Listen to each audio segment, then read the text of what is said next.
Bueno, aquí entramos en un terreno un poco diferente, ¿no? Cuando se habla de la existencia de los dioses, normalmente sabemos que no hay pruebas en absoluto de la existencia de ningún dios, son construcciones humanas, pero en estas discusiones normalmente el creyente puede escapar por la puerta falsa con el rabo entre las patas, invocando a su fe y diciendo que no me importan las evidencias, para mí existe y por lo tanto si yo creo en él es porque existe, ¿no? Y cerrarse en su amiguito imaginario y adorarlo, etcétera, etcétera. Pero en el caso de Jesús de Nazaret, ya no es tan fácil. Uno no puede decir que existió porque yo creo que existió. Es decir, los asuntos de fe que son totalmente irracionales, en realidad entran de lleno en esta categoría de lo que son las opiniones. Todo el mundo tiene derecho a sus propias opiniones, pero nadie tiene derecho a sus propios hechos. Los hechos son o no son, independientemente de lo que uno crea. Entonces, en ese punto sí, tenemos que establecer claramente que al igual que en el caso de los dioses, la carga de la prueba reside en quien hace una afirmación. Entonces, no puede haber evidencia en contra de la existencia de un personaje histórico, porque sería rarísimo, ¿no? Sería rarísimo que haya un documento que diga que tal fulano no existió, aunque sabemos que en una carta del Papa León X, este jerarca de la Iglesia dijo: esa fábula del tal Jesús, cuánto beneficio nos ha traído. Y bueno, eso se puede leer de muchas maneras. Pero digamos que la carga de la prueba nuevamente está en quien hace la afirmación. Entonces, si se dice que en la primera mitad del siglo I, en Galilea, hubo una persona llamada Jesús de Nazaret que tuvo un ministerio de ciertas características, entonces nos están dando una ubicación temporal y espacial específicas, ¿no? Esto no es una creencia, o un acto de fe, es una tesis histórica y la historia tiene sus métodos y por lo tanto las evidencias deben ser evidencias a favor. ¿Qué es lo que ocurre? Y lo que todos los historiadores del tema saben perfectamente, que de los aproximadamente 200 libros que hasta el día de hoy sobreviven, escritos por autores judíos paganos del siglo I, en toda esa biblioteca de información no hay una sola mención a Jesús de Nazaret. Cero. Nadie habla de él, ¿no? Eso es un hecho. Ni siquiera, por ejemplo, Filón de Alejandría, un filósofo que escribe incluso de iglesias como los terapeutas que tenían su monasterio en Alejandría, en una zona que estaba a espaldas del Nilo y frente al mar, ¿no? Los terapeutas, que eran los que vestían túnicas blancas y hablaban de la luz, si les suena parecido o familiar. Y Filón de Alejandría no dice nada sobre ningún Jesús. Tenemos también a Justo de Tiberíades, que fue un historiador galileo contemporáneo del supuesto Jesús, y él no lo menciona en absoluto. Tenemos después el asunto de las clásicas evidencias de los romanos y de los judíos.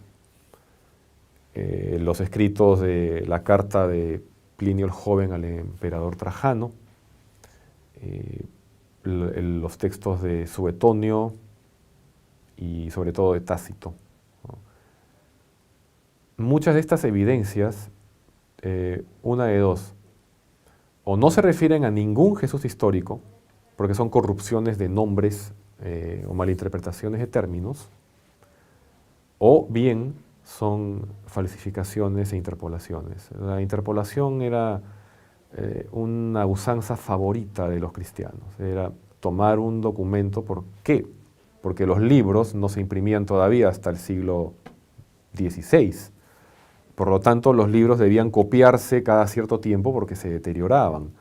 Entonces, el momento en que el escriba copiaba un pergamino, un rollo, un códice, en ese momento podían introducirse cambios por incompetencia o por maledicencia, ¿no? Entonces, eso es lo que ha ocurrido en muchos casos. El más famoso es el llamado testimonio flaviano, que se refiere a un párrafo del historiador judío Flavio Josefo. En verdad se llamaba José, hijo de Matías, pero era un personaje muy influyente y había ido a Roma a interceder, ya que tenía bastante ascendencia entre los judíos.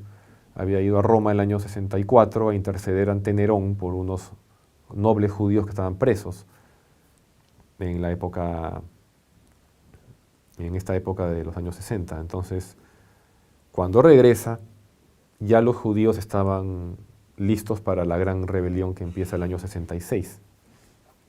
Entonces, en esa rebelión llegan pues a pasar por armas a las guarniciones romanas, pero además los judíos obligan a Flavio Josefo, dada su gran ascendencia, a ser el jefe militar de la columna de Galilea. Y con tan poca pena y gloria pasa Flavio Josefo esa tarea, que en su primera salida prácticamente es capturado por los romanos. Y lo llevan ante el jefe romano de Galilea, el jefe de las tropas romanas en Galilea, que era Vespasiano. Y Flavio Josefo, como todo judío, los judíos negaban a estos mesías que en esta época milenarista, apocalíptica, aparecían debajo de cada piedra. Flavio Josefo no tiene mejor idea que decirle a Vespasiano que está convencido de que esos textos judíos que anunciaban a un nuevo profeta, a una nueva estrella que iban a nacer en el oriente, se referían a él, a Vespasiano, y que él iba a ser emperador de Roma. Con tan buena suerte que unos 2 años después, Vespasiano es aclamado emperador por las tropas en Alejandría y después es aclamado emperador por las tropas en Judea. Obviamente, Flavio Josefo, que ya había sido capturado, aparte de haber dado su gran profecía, ofrece todos sus servicios para ser intérprete entre romanos y judíos, para tratar de ayudar a los judíos, y lo hace. Saca a varios judíos de la cárcel, fruto de esta guerra, y llega incluso a bajar a 3 judíos de la cruz, solo que 2 de ellos mueren, ¿no? Entonces, efectivamente, era un tipo muy pragmático. Sabía que él al visitar Roma, el año 64, él de primera mano había comprobado contra qué poder se estaban enfrentando. Él sabía que una guerra de los judíos contra Roma no iba a tener éxito jamás. Entonces, al darse esta guerra, trata de hacer todo lo posible de hacer el control de daños, de rescatar todo lo que pueda. Sin embargo, eso es considerado por los judíos como una alta traición. Entonces, la consecuencia es que las obras que Flavio Josefo escribe en Roma, principalmente las guerras judías y las antigüedades de los judíos, son obras que al final no son preservadas por ningún escriba judío. Esas obras son preservadas por copistas cristianos. Entonces, eso en primer lugar. Ahora bien, tenemos que a mediados del siglo II florecen los apologistas cristianos, porque el cristianismo surge en el siglo I, pero era solamente para el pueblo llano. Las personas de menos educación, de menos instrucción, de menos poder económico, los más pobres y los más ignorantes, en otras palabras, eran los cristianos. No había penetración del cristianismo ni en las élites intelectuales ni en las élites políticas, ¿no? El cristianismo en el siglo I se estima que no pasó del 0,1% de la población. O sea, fue un desastre en términos de propaganda. Históricamente, nada sostiene la afirmación de los evangelios de que cuando Jesús caminaba, lo seguían multitudes, ¿no? Entonces, bueno, el hecho es que estos apologistas cristianos son ya los primeros intelectuales que son sumados a la causa cristiana en el siglo II, ¿no? Y tenemos pues, por ejemplo, a Clemente de Alejandría, a su discípulo Orígenes de Alejandría, está Ireneo de Lyon. Y estos apologistas echaban mano de todo lo que podían. Eran apologistas, no eran cristianos, no eran líderes de una iglesia, eran apologistas, eran los que se peleaban, los que bajaban al llano y escribían libros para atacar a los paganos o para responder a los ataques que se hacía al cristianismo. Ellos usaban de todo. Orígenes era un gran conocedor de la obra de Flavio Josefo. ¿Y qué dice Orígenes? Critica a Flavio Josefo, porque Flavio Josefo, al hablar amargamente de la destrucción del templo de Jerusalén, estamos hablando de la guerra del año 66, los judíos han tomado el poder momentáneamente, y Vespasiano, una vez que es nombrado emperador en el año 69, convoca a su hijo Tito, que también había estado en las guerras de Judea y Galilea, lo convoca y llega a Jerusalén con 4 legiones, y con esas 4 legiones aplana Jerusalén, destruye el templo de Salomón y solo queda ese murito hasta el cual donde hasta ahora el día de hoy los judíos se golpean la cabeza, ¿no? Destruye todo, no queda nada. Entonces Flavio Josefo, muy amargo por todo esto, le echa la culpa al corrupto Sanedrín y a Ananías, a un jefe del templo llamado Ananías, y dice que es un castigo divino por la muerte ¿de quién? De Santiago el Justo. ¿Quién era Santiago el Justo? Era un rabino de mucha ascendencia, a quien Ananías veía pues como un gran rival, y aprovechando que los romanos habían estado cambiando de gobernador, y que no había nada, y que por lo tanto el Sanedrín tomaba las decisiones, presiona al Sanedrín y hace que condenen a muerte a Santiago el Justo. Entonces lo tiran desde un muro de lo alto, y el viejo sobrevive, ¿no? Entonces para dar con la sentencia de todas maneras, lo lapidan, ¿no? A pedradas, y sigue vivo. Entonces tienen que agarrarlo a palos ya para matarlo. Entonces este acto tan cruel justamente es lo que Flavio Josefo dice, por esta clase, dice, de acciones es que Yahvé nos castigó y hemos perdido el templo. Entonces Orígenes de Alejandría se queja de que Flavio Josefo no diga que al contrario, que es un castigo divino porque los judíos mataron a Jesús, ¿no? Y así sucesivamente, y Orígenes dice con todas sus letras que Flavio Josefo no creía en el Mesías, que Flavio Josefo era un judío y negaba al Mesías, y ya sabemos a todas luces que Flavio Josefo pensaba que la profecía mesiánica judía se refería a Vespasiano, no a ningún profeta judío. Y que de buenas a primeras, en la obra Antigüedades Judías, aparezca un párrafo que diga: por esos tiempos apareció un hombre, si es que se le puede llamar hombre, muy sabio, llamado Jesús de Nazaret, y todos los judíos y los griegos lo seguían, y luego los hombres principales de entre nosotros lo denunciaron con Poncio Pilato, y murió crucificado, pero 3 días después resucitó, tal cual decían las profecías, y desde entonces, pero todos los que lo amaban no dejaron de amarlo después de muerto, luego se apareció entre los suyos, y desde entonces la tribu de los cristianos no ha desaparecido, sino que ha crecido, o algo así dice el famoso testimonio flaviano.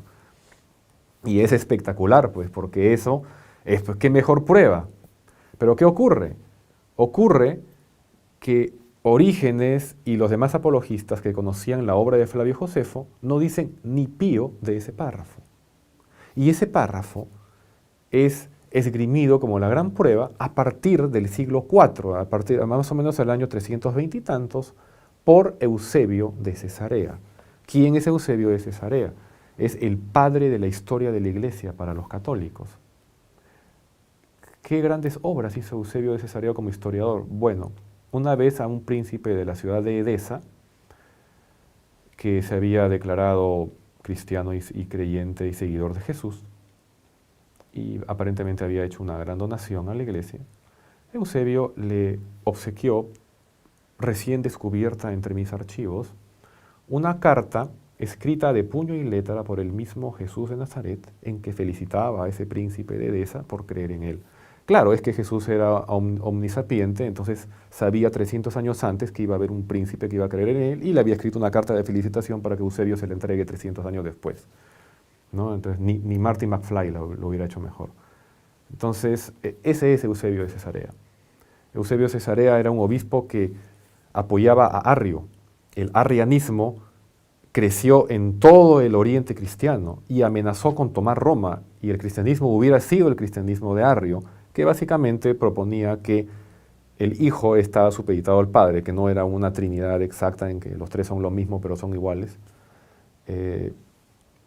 Y el arrianismo fue tan fuerte que la ortodoxia ya establecida en ese siglo tuvo que hilar muy fino para derrotarlo. En el concilio de Antioquía lo declaran hereje, por lo tanto todos los obispos que lo apoyaban eran herejes.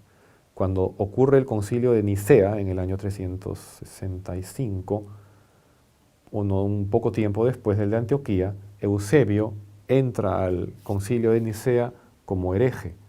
Sin embargo, no tiene ningún problema en firmar la condena a Arrio, ¿no?, y salir del concilio de Nicea como biógrafo oficial de Constantino, a quien por supuesto alaba hasta lo indecible, a pesar de que era un monstruo degenerado como cualquiera de esos emperadores romanos de la época. Y él es pues quien descubre el testimonio flaviano. Hay un estudioso del testimonio flaviano, un estudioso llamado Olsen, quien ha estudiado detenidamente la obra de Flavio Josefo, y no solamente ha llegado a la conclusión de que los términos del Testimonium Flavianum en griego, que permanece hasta el día de hoy entre nosotros, que esos términos no son de Flavio Josefo, son términos utilizados en algunas ocasiones por Flavio Josefo, pero con otro sentido, y que solamente en ese párrafo de todos los 5 tomos de las antigüedades judías, me parece que son 5, bueno, o 20 libros, bueno, es que depende de cómo se le arregla hoy en día. Me parece que al antiguo eran 20 libros, ¿no? Y esto está en el libro 18, dicho sea de paso. Entonces, entre toda esa obra, entre todo lo monumental de esa obra, solo en ese párrafo hay ciertas palabras. Pero Olsen va más allá. Olsen hace un análisis de la obra literaria de Eusebio de Cesarea y descubre que los términos que están en ese párrafo son eusebianos, que la manera de decirle hombre sabio era un elogio común de Eusebio para los patriarcas y sus colegas, mientras que Flavio Josefo, en toda su obra, solamente le llama hombre sabio a Salomón y al profeta Eliseo, me parece. O sea, solo 2 veces para 2 personas de muy arraigada tradición judía. Nunca para Jesús, porque él nunca creía en ningún Mesías judío. Entonces ya vamos entendiendo muchas cosas. Sin embargo, por supuesto, los creyentes cristianos se rasgan las vestiduras y dicen que ese párrafo de Flavio Josefo es la prueba, pues, ¿no? Y que Jesús existió gracias a eso. Entonces, el asunto es que todas estas evidencias son producto de falsificaciones generalizadas. Eusebio no es el único falsificador en la historia del cristianismo. El cristianismo tiene por costumbre falsificar de varias maneras. Puede ser por su hobby de quemar libros y bibliotecas enteras, que es falsificar negando el testimonio actual, negando la verdad, y falsificar introduciendo pues estas interpolaciones, que es un modo eufemístico de decirlo, o falsificando libros enteros, como ese famoso Los Hechos de Pilato, que luego se convierte en el Evangelio de Nicodemo, y en el cual Poncio Pilato es decapitado por Tiberio al final de su mandato por haber crucificado a Jesús, pero su cabeza la toma un ángel y asciende a los cielos, y por lo tanto Poncio Pilato es un santo del cristianismo, y de hecho tiene como fecha el 25 de junio, me parece, en la iglesia cóptica de Egipto. Entonces, y en fin, había múltiples evangelios. El evangelio de la infancia de Jesús era entretenidísimo, ¿no? Jesús era como una especie de superhéroe que no controlaba sus poderes, mataba personas, mataba pajaritos, ¿no? Tenía que ir José a decirle que eso estaba mal y que resucitara a los pajaritos y a los señores que había matado, ¿no? Y era popularísimo, se leía en muchísimas iglesias cristianas, pero era tan desquiciado que lo sacan del canon, ¿no? Y lo del canon es también graciosísimo, ¿no? Porque si hay docenas de evangelios, ¿por qué solamente se conocen 4 oficiales? Eso fue porque Ireneo de Lyon estableció el criterio y lo siguió la ortodoxia a pie juntillas. ¿Cuál es el criterio? 4 son las esquinas del mundo, 4 son los vientos, por lo tanto la iglesia necesita solo 4 pilares. Esos 4 evangelios, ni más ni menos. Esa es la razón. Por eso son 4 evangelios. Entonces, por ahí empezamos a ver que la clase digamos, de lo fiable que puede ser la información que obtengamos de allí. Los evangelios son escritura mítica, son leyenda, no son historia. Y en general,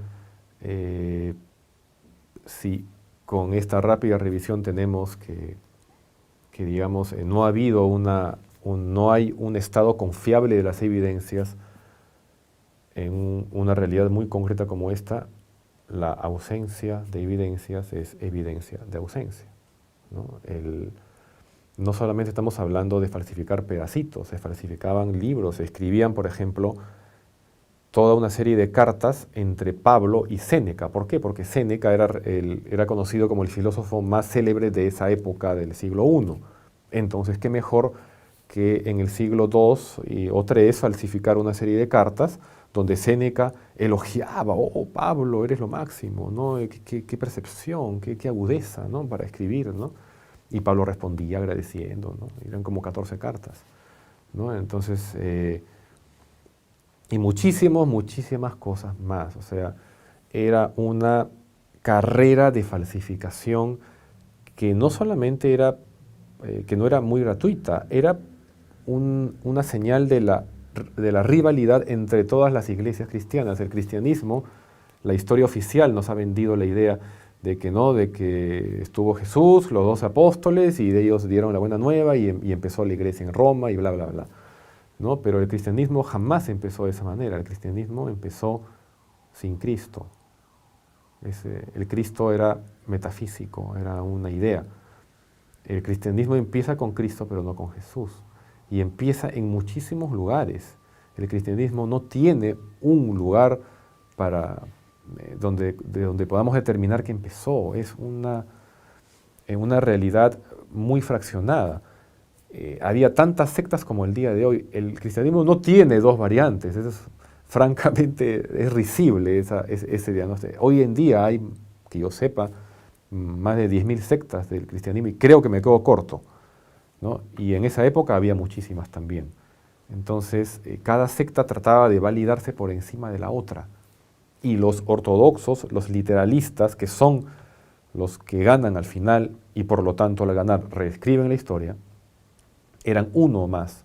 Hay, sobre todo en este descubrimiento de los textos gnósticos de Nag Hammadi, que se hace en 1947 en Egipto, hay evidencias de textos apologéticos en los cuales se denigra la posición de la que unos más o menos 2 o 3 siglos después fue la ortodoxia cristiana, ¿no? Entonces y la falsificación llega a niveles, por ejemplo, hoy en día se sabe que de las 13 cartas del apóstol Pablo en el Nuevo Testamento, él solamente escribió 4, ¿no? Está comprobado que 4 cartas son por lo menos del mismo puño y letra, haya sido Pablo o no haya sido Pablo quien lo escribió, pero las otras 9 no son del mismo autor. Las otras 9, varias de esas cartas, sobre todo las pastorales, que son las más falsas de todas, las demás cartas tienen términos que con un análisis fino de la terminología se han determinado que corresponden al léxico cristiano del siglo II, ¿no? Y todos sabemos que Pablo muere el año 62 o 63, ¿no? Entonces, no lo puede haber escrito Pablo, eso lo escribieron herederos de Pablo o rivales de Pablo que trataban de colgarse de la autoridad de Pablo para hacer para hacer pasar sus propias ideas. Entonces, eso es lo que se conoce como pseudoepigrafía, por ejemplo, ¿no? Entonces, la cantidad de falsificación en el inicio del cristianismo es impresionante, y no tomarlo en cuenta para luego hablar de evidencias históricas es realmente tener un acto de fe. A mí me parece lamentable que una luminaria intelectual como es Antonio Piñero, la principal fuente de conocimiento del estudio del cristianismo primitivo en nuestro idioma, pueda caer tan bajo como decir en una entrevista que está disponible sin ninguna dificultad en la web, a decir que existen más evidencias históricas de Jesús que de Julio César.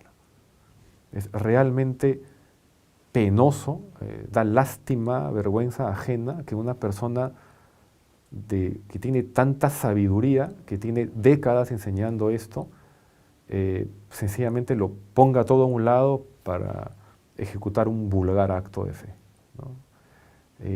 Y ni siquiera es nuevo, ¿no? Porque ya tenemos que hace varios años N.T. Wright, es este clérigo inglés que también es estudioso del asunto, declaraba muy suelto de huesos, no solo lo declaraba, lo escribió en uno de sus libros, que hay más pruebas de Jesús que de Tiberio, su contemporáneo, ¿no? Cuando de Tiberio tenemos monedas de Augusto donde sale Tiberio, tenemos los restos de su vida en Capri, etcétera, etcétera. De Julio César tenemos los 2 libros que escribió, tenemos estatuas, tenemos montones de evidencias y testimonios concurrentes, diferentes fuentes que prueban eso.